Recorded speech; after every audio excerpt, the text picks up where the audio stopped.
दोस्तों आजकल artificial intelligence और टेक्नोलॉजी का दौर है और दुनिया में ऐसी ऐसी मशीन्स आ चुकी हैं कि कुछ साल पहले तक इंसान इन्हें इमेजिन भी नहीं कर सकता था। फिर आज की इस वीडियो में मैं आपको दुनिया में इस्तेमाल होने वाली ऐसी मशीन्स दिखाने जा रहा हूं जिन्हें देखकर आप सब भी दंग रह जाएंगे। तो शुरू करते हैं अपना काउंटडाउन। दोस्तों अगर आप कभी एयरपोर्ट गए हो तो आपने देखा होगा कि एयरपोर्ट की हर दीवार के ऊपर इस तरह की मेटल फेंसेस लगी होती हैं। लेकिन क्या आप जानते हैं कि इन फेंसेस को वॉल के ऊपर लगाया कैसे जाता है? ये जो स्मार्ट व्हीकल आप देख रहे हैं इसे फेंस इंस्टॉलर कहा जाता है। इसके अंदर मेटल वायर्स के पूरे पूरे रोल्स रख दिए जाते हैं और फिर जैसे जैसे ऑपरेटर इसे चलाता है तो रोल से खुद ब खुद वायर्स निकलकर फेंस का जाल बनाना शुरू कर देती हैं और इन्हें वॉल पर फिक्स कर दिया जाता है।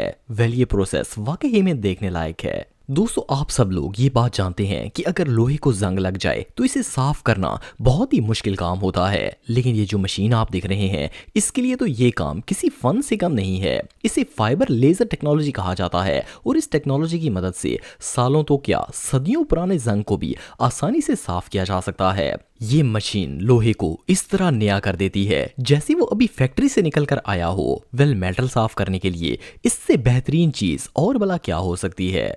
दोस्तों पुराने जमाने में जब कपास पककर तैयार हो जाती थी तो देहातों में रहने वाली औरतें अपनी चादरों के थैले बनाकर गले में डाल लेती थीं और कपास के एक एक फूल को अपने हाथ से चुनती थीं। लेकिन अब काम बहुत ही आसान हो चुका है। ये जो हैंडी टूल आप देख रहे हैं ये कॉटन पिकिंग मशीन है। इसे जैसे ही कपास के फूल के ऊपर रखते हैं ये खुद ब खुद उस पर लगी सारी कॉटन को सक कर लेता है और वो भी इंस्टेंटली रुई में तब्दील हो जाता है। इसमें ना तो हाथ से फूल तोड़ने की जरूरत पड़ती है और ना ही रुई बनाने की मशीन की जरूरत पड़ती है। मेरे ख्याल में तो आजकल जिस तरह टेक्नोलॉजी तरक्की कर रही है इंसानों की जरूरत तो ऑलमोस्ट खत्म हो जाएगी। दोस्तों अगर हैमर की बात करें तो ये हर घर में ही होता है। लोग आमतौर पर इसे चीजें तोड़ने या कील ठोकने के लिए इस्तेमाल करते हैं। लेकिन क्या आपने कभी इतना बड़ा हैमर देखा है? असल में ये एक हाइड्रोलिक हैमर है और इसे जमीन में गड्ढे खोदने और चट्टानों को तोड़ने के लिए इस्तेमाल किया जाता है। ये हैमर मशीन से चलती है और इसका एक हिट भी इतना हार्ड होता है कि ये पहाड़ को भी चिकना चूर करके रख देता है। ये रियली इंसेन है। दोस्तों ये जो अनयूजुअल थिंग आप देख रहे हैं इसे फर्स्ट क्लास में देखकर समझ नहीं आता कि ये आखिर चीज क्या है। ऐसा लगता है जैसे कोई प्लास्टिक का जायंट बलून बनाने वाली मशीन है, लेकिन असल में ये एक स्लिंग फिल्म बनाने वाली मशीन है। स्लिंग फिल्म प्लास्टिक की एक बहुत ही बारीक शीट होती है जिससे कॉटन, फूड कंटेनर्स और इस तरह की दूसरी चीजों को रैप करने के लिए इस्तेमाल किया जाता है। इस वीडियो में प्लास्टिक से स्लिंग फिल्म बनने का प्रोसेस दिखाया जा रहा है। पहले प्लास्टिक को मेल्ट किया जाता है, फिर इस मशीन के जरिए इसे ब्लो करते हैं जिससे ये बारीक होता चला जाता है और फिर इससे रैपिंग शीट बना ली जाती है। बहरहाल जो भी हो ये प्रोसेस वाकई में देखने लायक है।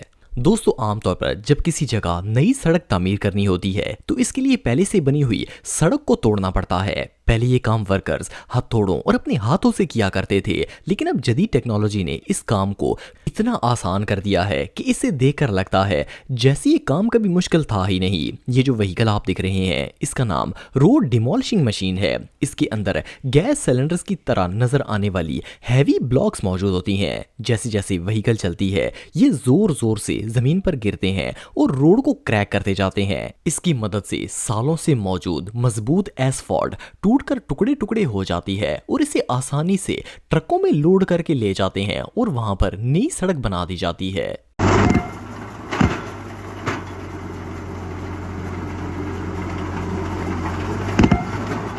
दोस्तों हमारे यहाँ जब गंदम की कटाई होती है तो आमतौर पर थ्रेशर लगाई जाती है जो कि गंदम को कट करती है और फिर वर्कर इसके बंडल्स बनाकर ट्रक में लोड कर देते हैं। लेकिन बाहर के मुमालिक में ऐसा नहीं होता। वहां पर कंबाइन हार्वेस्टर के नाम से एक मशीन मौजूद होती है। इस मशीन का काम सिर्फ गंदम की कटाई करना नहीं होता बल्कि ये जैसे जैसे गंदम को काटती है साथ ही साथ इसके बंडल्स भी बनाती है। और जैसा कि आप देख सकते हैं कि कटाई के साथ साथ इस मशीन से गंदम के बंडल्स भी बनकर बाहर निकल आते हैं। इसका फायदा ये होता है कि इसके लिए आपको लेबर की जरूरत नहीं होती। सिर्फ एक बंदा ही 50 बंदों का काम आसानी से कर सकता है। ये सच में कमाल है।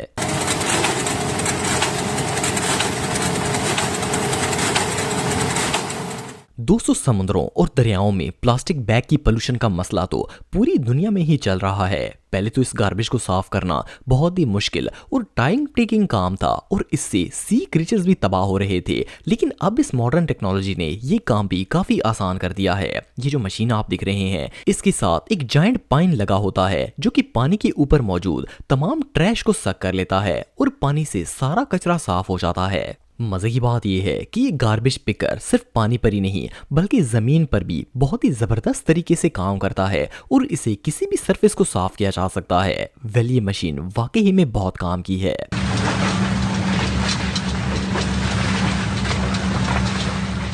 दोस्तों, जब किसी ट्रेन या मेट्रो का ट्रैक बनाया जाता है तो इसके लिए अमूमन जमीन में नैरो डिगिंग की जाती है। लेकिन क्या आपको पता है कि ये खुदाई कौन सी मशीन से की जाती है? वेल, ये जो मैसिव मशीन आप दिख रहे हैं इसे डायाफ्रेम वॉल ग्रैब कहते हैं। इसके आगे एक शेल बकेट लगी होती है जो जमीन के अंदर डीप और नैरो डिगिंग के लिए आसानी से इस्तेमाल की जा सकती है। लेकिन ये मशीन इतनी जायंट होती है कि इसके आगे क्रेन भी छोटी लगती है। वेल, ये मशीन वाकई में किसी मॉन्स्टर से कम नहीं है।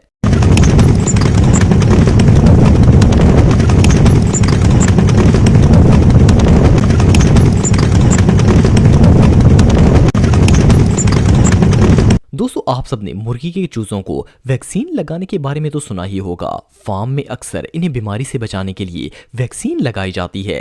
लेकिन क्या आपने कभी इन्हें वैक्सीन लगते हुए देखा है? और क्या आपने कभी सोचा है कि लाखों मुर्गियों को वैक्सीन लगाई कैसे जाती होगी? वेल, इस वीडियो में एक पोल्ट्री फार्म के अंदर चूजों को वैक्सीन लगाई जा रही है। ये एक मशीन होती है जिसके अंदर चूजों को रखने के लिए होल्डर बने होते हैं। पहले चूजों को एक एक करके इन होल्डर्स में हैंग किया जाता है और फिर जैसे ही मशीन को स्टार्ट करते हैं तो ये खुद ब खुद चूजों को इंजेक्शन लगाना शुरू कर देती है। दोस्तों, पोटैटो पिलर तो आप सबने देखा ही होगा, लेकिन क्या आपने कभी शुगर कैन पिलर देखा है? वेल, शुगर कैन पिलर का नाम सुनते ही हमारे माइंड में गन्ने का रस और गंडेरियां बनाने वाली मशीन का ख्याल आता है। लेकिन आई एम श्योर कि इस तरह का पिलर आज से पहले आपने कभी नहीं देखा होगा। ये एक पोर्टेबल हैंडी टूल है जिसकी मदद से गन्ने को ऐसे छीला जा सकता है जैसे आलू या सेब के ऊपर से छिलका उतारा जाता है। ये ना सिर्फ इजी टू यूज होता है बल्कि इसका साइज भी इतना छोटा है कि इसे कहीं पर भी आसानी से रखा जा सकता है। वेल, गन्ना लवर्स के लिए इससे मजे की चीज और भला क्या हो सकती है? दोस्तों, ये जो इनसेन मशीन आप देख रहे हैं इसका नाम ट्री स्पेड है। आमतौर पर जब किसी दरख्त को एक जगह से उखाड़ कर दूसरी जगह लेकर जाना हो तो इस मशीन का इस्तेमाल किया जाता है। ट्री स्पेड इतनी कमाल की मशीन है कि दरख्त तो दरख्त इसकी जड़ों को भी जाया नहीं होने देती। ये मशीन जमीन से दरख्त को इतनी महारत से निकालती है कि इसकी जड़ें तक सेफ जमीन से बाहर निकल आती हैं और इसके बाद इस दरख्त को आप जहां पर चाहें आसानी से दोबारा लगा सकते हैं। ये ना तो खराब होता है और ना ही इसकी टहनियां मुरझाती हैं, बल्कि एज इट इज ये कहीं पर भी आसानी से ट्रांसफर किया जा सकता है। दोस्तों, मूविंग चेयर तो आपने देखी होगी, लेकिन क्या आपने कभी कोई मूविंग टेबल देखा है? वेल, सुनने में तो ये बात अजीब लगती है, भला टेबल मूव कैसे कर सकता है? लेकिन ये जो अमेजिंग टेबल आप देख रहे हैं ये खुद ब खुद मूव कर सकता है। असल में इसके अंदर same to same remote control car वाली सेटिंग इंस्टॉल की गई है जिससे सिर्फ एक बटन दबाने पर ये लेफ्ट राइट या आगे पीछे मूव कर सकता है। आप इसे जब चाहें किसी भी डायरेक्शन में ले जा सकते हैं और मजे की बात यह है कि जब ये चलता है तो इस पर पड़ी चीजें भी हिलती तक नहीं है और अपनी जगह स्टेबल रहती हैं। वेल, ये सच में कमाल की चीज है। दोस्तों, जमीन में बीज बोना कोई आसान काम नहीं होता। इसके लिए पहले अच्छी खासी खुदाई करनी पड़ती है, लेकिन इस मशीन के लिए ये सिर्फ 1 मिनट का काम है। असल में ये एक होल डिगर है जिसकी मदद से जमीन में खुदाई करके कोई भी पौधा लगाया जा सकता है। जैसा कि आप देख सकते हैं कि कितनी सफाई और एक्यूरेसी से जमीन में होल बनाती है और शायद इतनी महारत से तो इंसान भी नहीं बना पाएंगे। वेल, इसकी मदद से सैकड़ों तो क्या हजारों पौधे भी चंद मिनटों में लगाए जा सकते हैं। दोस्तों, आमतौर पर रेस्टोरेंट्स और कैफेटेरिया वगैरह में लोगों को मील सर्व करने के लिए वेटर्स रखे जाते हैं, लेकिन ये जो मील पॉइंट आप दिख रहे हैं ये इतना एडवांस है कि इसे वेटर्स की भी जरूरत नहीं है। इनके कैफेटेरिया में इस तरह के कन्वेयर बेल्ट्स लगे हैं। जब कोई मील रेडी होता है तो एक वर्कर इसे बेल्ट के ऊपर लगा देता है और साथ ही इसे इंस्ट्रक्शन भी दे दी जाती है कि इसे कौन से टेबल पर सर्व करना है और वो मील एग्जैक्टली उसी कस्टमर के पास पहुंच जाता है जिसने वो ऑर्डर किया होता है। वेल, ये टेक्नोलॉजी तो वेटर्स के पेट पर लात मारने वाली है।